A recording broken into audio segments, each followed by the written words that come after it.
Oke, bismillahirrahmanirrahim. Assalamualaikum warahmatullahi wabarakatuh. Kenalkan, nama saya Ivan Pramigi Briguna. Saya mewakili teman-teman saya dari kelompok 1 yang akan menjelaskan tentang algoritma dan pemrograman C++. Menurut saya pertama yaitu pengertian algoritma. Algoritma adalah urutan langkah logis yang digunakan untuk menyelesaikan suatu masalah. Singkatnya, semua masalah harus diselesaikan dengan beberapa langkah yang logis. Jadi, algoritma itu merupakan tahapan-tahapan yang harus kita lakukan dalam menyelesaikan sebuah masalah. Contoh algoritma di kehidupan sehari-hari kita itu banyak banget. Contohnya memasak air. Dari pertama kita menyiapkan panci, memasukkan air, tutup panci, meletakkan panci kompor, hidupkan kompor dengan nyala api sedang, terus apabila yang mendidih matikan kompor, angkat panci dari kompor. Nah, deretan langkah-langkah tersebut merupakan algoritma dari aktivitas memasak air. Kenapa? Karena urutannya itu jelas dan logis. Lalu sementara itu di dalam ilmu komputer dan matematika, algoritma didefinisikan sebagai prosedur dari berbagai macam langkah penghitungan, penalaran secara otomatis sampai pemrosesan data. Algoritma juga diartikan sebagai metode yang diekspresikan lewat rangkaian dan instruksi yang dijabarkan untuk menghitung. Secara garis besar, algoritma dimulai dengan input, deskripsi, eksekusi, dan output.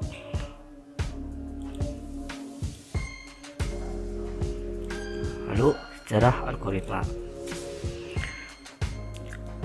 Dari segi sejarahnya, algoritma sendiri memiliki asal yang sedikit rumit. Kenapa? Karena algoritma sendiri itu berasal dari kata algoris yang artinya langkah menghitung. Sejarah membuktikan kebanyakan ahli mencoba menemukan asal kata yang tepat, namun hasilnya kurang memuaskan. Hingga pada akhirnya sejarah matematika menemukan asal kata algoritma itu berasal dari nama penulis buku Arab yaitu Abu Ja'far Muhammad Ibnu Musa Al-Khwarizmi. Al-Khwarizmi ini dibaca oleh orang-orang barat yang tadinya algoritma menjadi algoritm.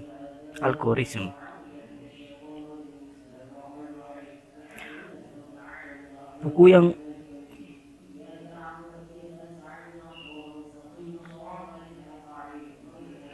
yang ditulis oleh Al-Khwarizmi ini menjadi referensi bagi orang-orang barat, yaitu Al-Jabar wal Muqabala yang artinya pengurangan dan pemugaran. Konon dari judul buku tokoh ternama tersebut, masyarakat modern mengenal istilah Al-Jabar. Jadi kenapa disebutnya Al-Jabar? Karena buku Al-Khwarizmi ini dibaca oleh orang barat dan menjadi referensi bagi orang barat. Ini artinya Al-Jabar wal Muqabala yang artinya pengurangan dan pemugaran.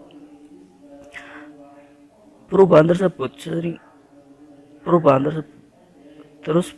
dari algoritma sampai algoritma karena dahulu penghitungan dengan Arab adalah hal biasa, maka kata algoritma digunakan untuk metode perhitungan dan komputasi. Ini asal usul kenapa algoritma akhirnya yang min ISM menjadi min strip THM algoritma karena dengan dulu penghitungan dengan Arab adalah hal biasa. Terus dalam bahasa Indonesia algoritma mengalami penyerapan kata yang kemudian berubah menjadi algoritma. Ini kenapa? Karena algoritma jadi algoritma karena mengalami penyerapan kata, jadinya algoritma. Ini tadinya algoritma jadi algoritma.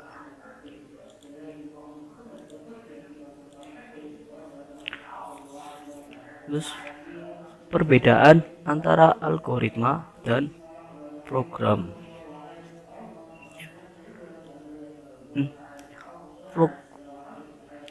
Algoritma dan program ini sebenarnya sangat berhubungan erat dan mereka memiliki perbedaan masing-masing. Yang pertama, program itu artinya deretan dari pernyataan komputer, sedangkan algoritma itu tahapan sekaligus metode yang sistematis dalam program. Nah, dalam hal di sini juga dapat dilihat dari formulanya, karena formula program itu adalah algoritma plus bahasa yang terdiri dari struktur data. Dalam hal ini, program merupakan implementasi dari sebuah bahasa pemrograman. Dari formula tersebut dapat diambil kesimpulan bahwa baik algoritma maupun struktur data memiliki hubungan erat dengan sebuah program karena saling berhubungan. Ketepatan struktur data dapat mempengaruhi kualitas program. Apabila struktur datanya tepat, program yang dimiliki juga menjadi baik. Begitu pula sebaliknya.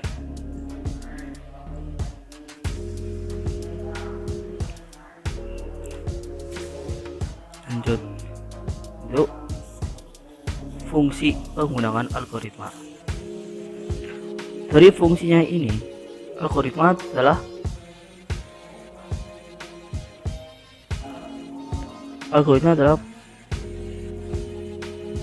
fungsi algoritma yaitu membantu setiap orang yang ingin mengonversikan sebuah permasalahan ke bahasa pemrograman.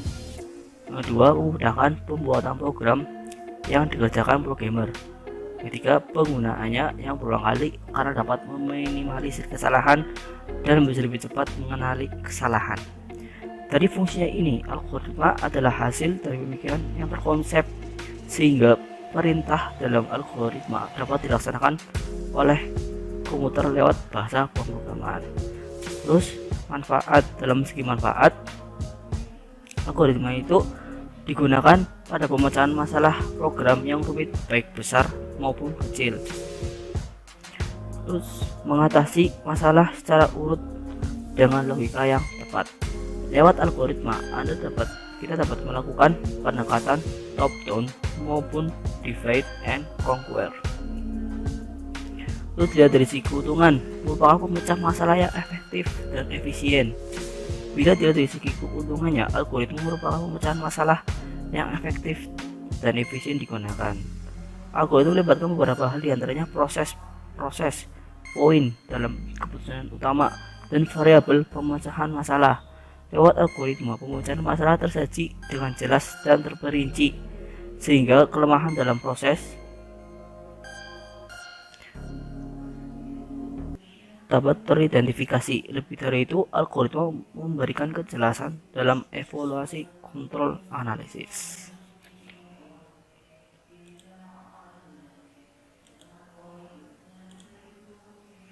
Nah, algoritma harus membutuhkan bahasa pemrograman. Sedangkan bahasa pemrograman itu adalah bahasa yang digunakan untuk menuliskan algoritma agar dapat dimengerti oleh komputer. Jadi kalau algoritma bisa agar dapat dipahami oleh komputer, maka kita harus membutuhkan namanya bahasa pemrograman. Bahasa pemrograman ada banyak sekali, salah satunya bahasa pemrograman C atau C++. Kita lanjut nih yang ke pembahasan tentang pemrograman C++. Bagaimana hubungan C++? Bahasa C++ adalah bahasa pemrograman yang berorientasi objek, di mana untuk menyelesaikan sebuah masalah, C++ melakukannya dengan menjelaskan kelas-kelas yang merupakan anak kelas sebagai abstraksi dari objek-objek fisik. Kelas-kelas pada C++ itu terdiri dari keadaan objek, anggota objek, dan kemampuan objek.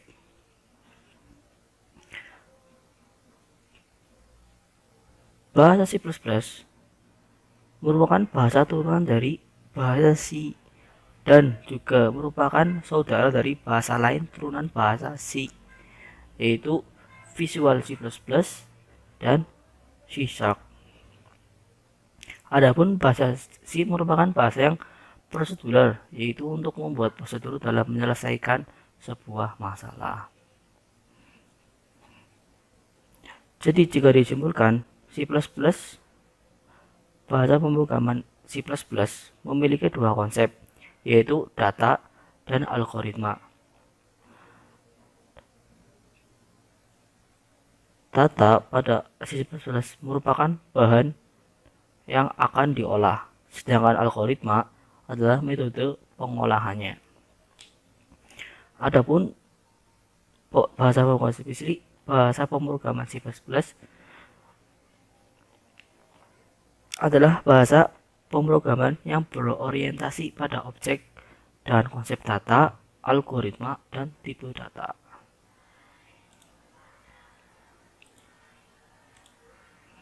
Terus kita ke sejarah bahasa C++. Pertama, bahasa C++. Bahasa pemrograman C++ pertama kali dibuat oleh Bjørn Stroustrup di laboratorium AT&T Bell pada tahun 1980.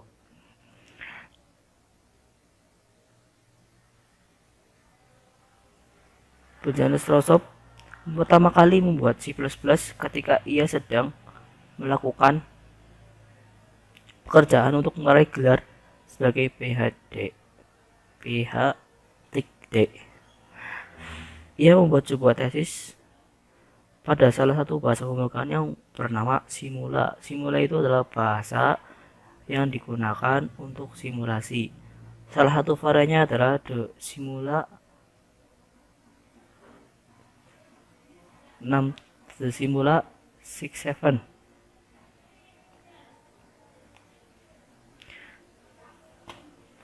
Varian ini disebut-sebut sebagai bahasa pertama yang mendukung Object Oriented Programming atau pemrograman berorientasi objek.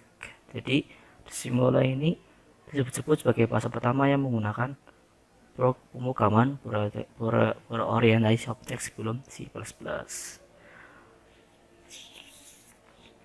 Hal inilah yang membuat Bjørn Stroustrup membuat sebuah prototipe dari bahasa C memiliki fasilitas kelas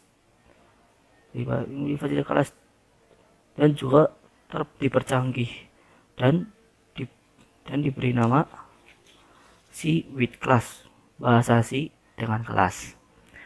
Pada tahun 1983 sampai 1994, bahasa C with class, bahasa C dengan kelas, disempurnakan dengan overloading operator dan biasa disebut sebagai A better C. Di tahun itu juga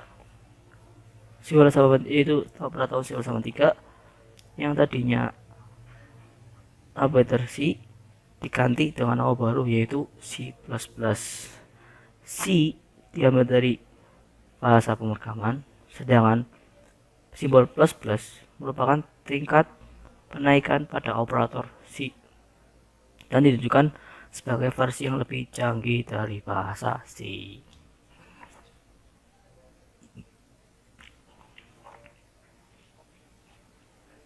Setelah itu, beberapa perusahaan merilis compiler C++ seperti yang dilakukan oleh perusahaan Borland International, yaitu mereka merilis Borland C++ dan Turbo C++. Meskipun kode kompil tersebut digunakan untuk mengkompilasi kode C++, compiler Borland C++ bisa digunakan pada lingkungan DOS dan pemrograman Windows.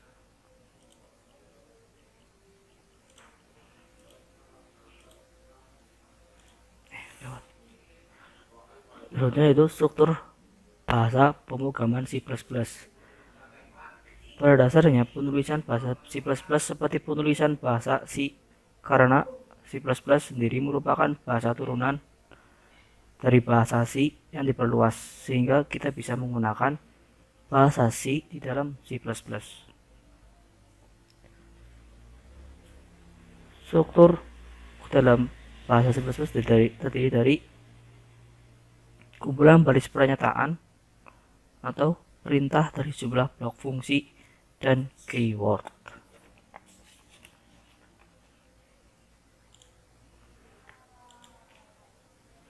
Yang selanjutnya itu struktur penulisan C++ disusun dengan 5 bagian utama. Jadi struktur penulisan bahasa C++ itu ada 5 yang bagian yang paling utama.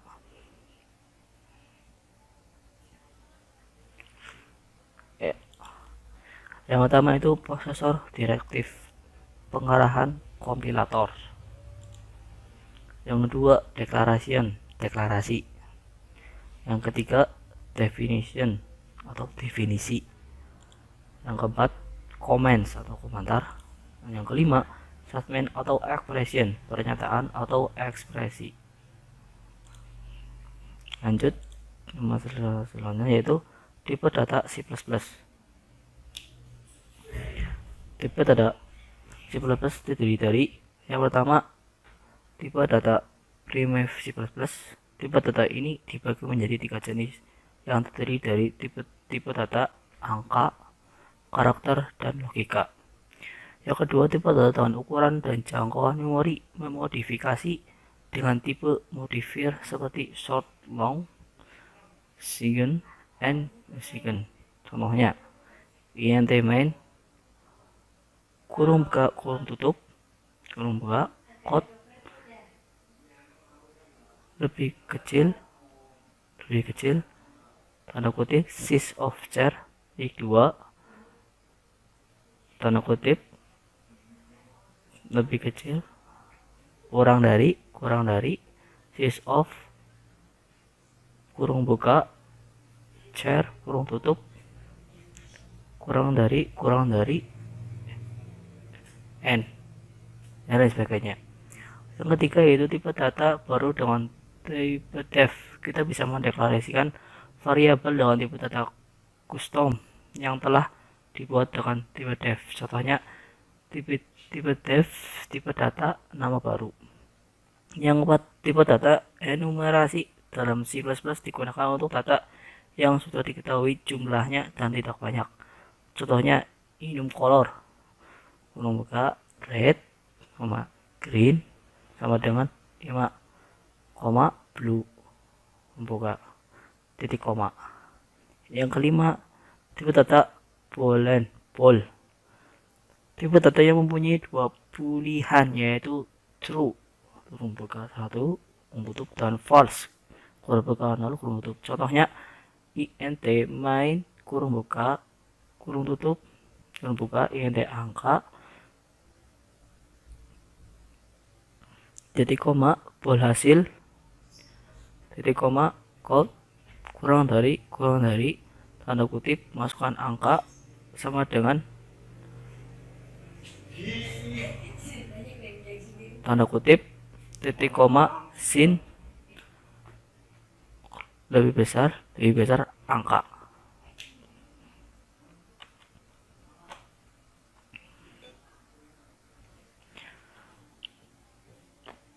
Titik koma hasil sama dengan angka lebih besar 10 titik koma code kurang dari hasil. Yang keenam tipe data karakter maaf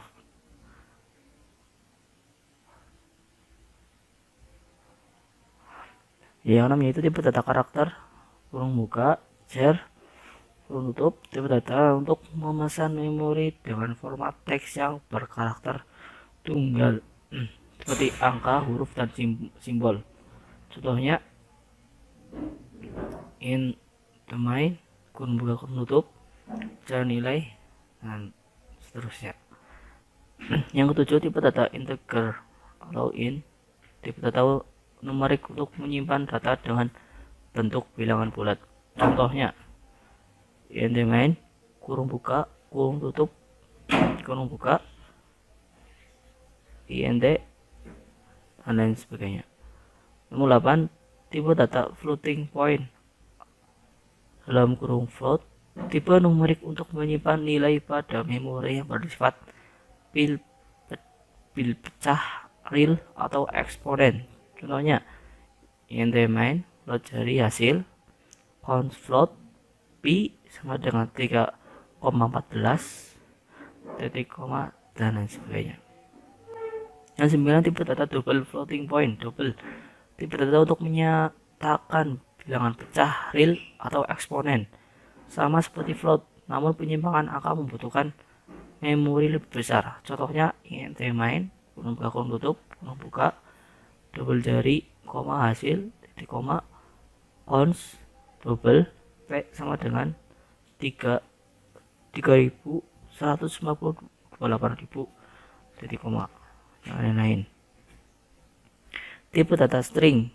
String tipe data untuk menyimpan nilai dalam bentuk teks, angka, huruf, dan simbol dan kumpulan dari karakter. Contohnya int main buka kurung tutup kurung buka string no b titik koma code kurang dari tanda kutip masuk kolom HP titik koma tanda kutip titik 2 tanda kutip titik koma sin lebih besar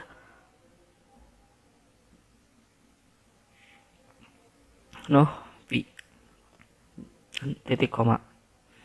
Yang 11, tipe data valueless void. Tipe data namun tidak mempunyai tipe data.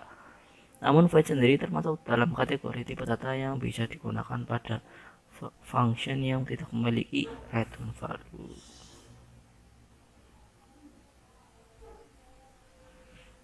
Yang selanjutnya, kelebihan dan kekurangan bahasa pemrograman C++. Jadi dalam bahasa pemrograman C++ itu memiliki kelebihan dan kekurangan dari bahasa-bahasa lain. Yang pertama, kita bahas kelebihan bahasa pemrograman C++. Yang pertama, tersedia hampir di semua jenis komputer. Yang kedua, proses eksekusi C++ lebih cepat.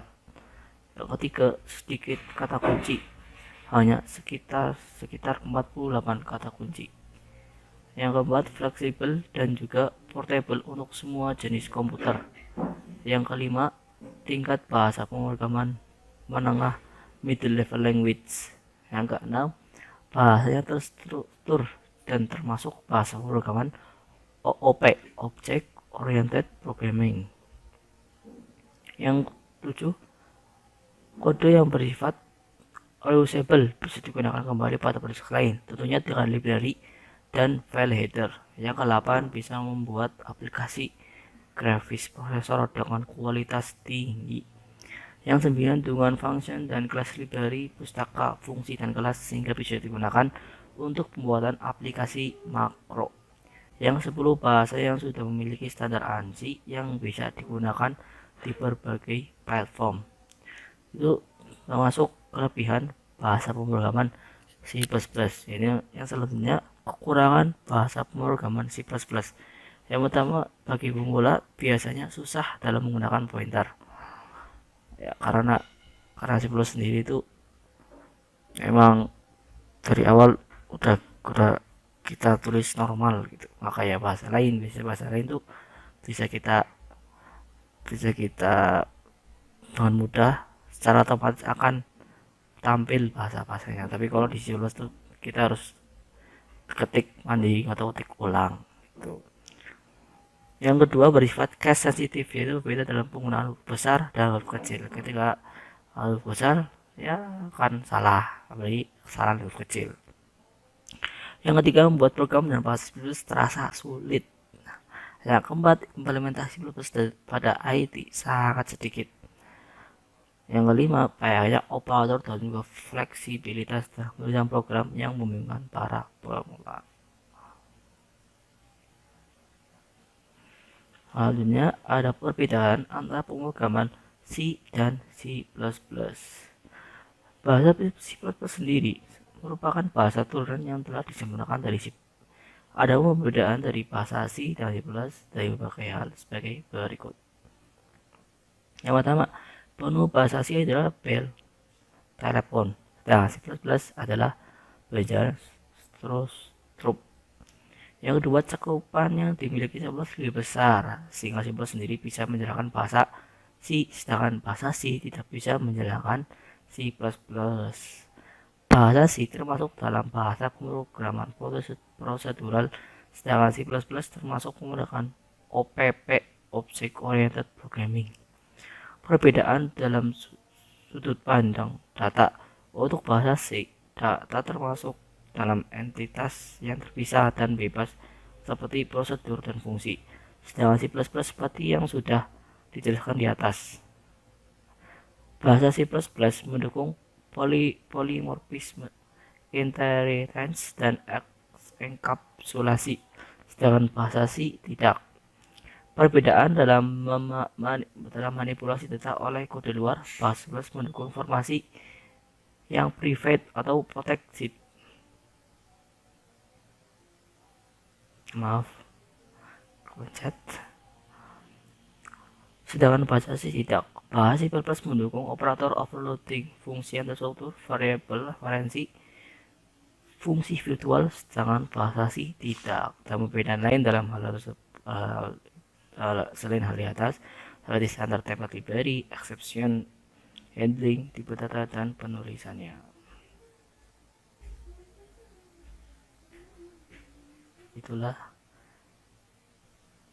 sedikit penjelasan tentang algoritma dan pemrograman C++. Sekian dari kami. Apabila ada kata yang salah atau ada gangguan dalam suara, mohon dimaklumkan. Wassalamualaikum warahmatullahi wabarakatuh.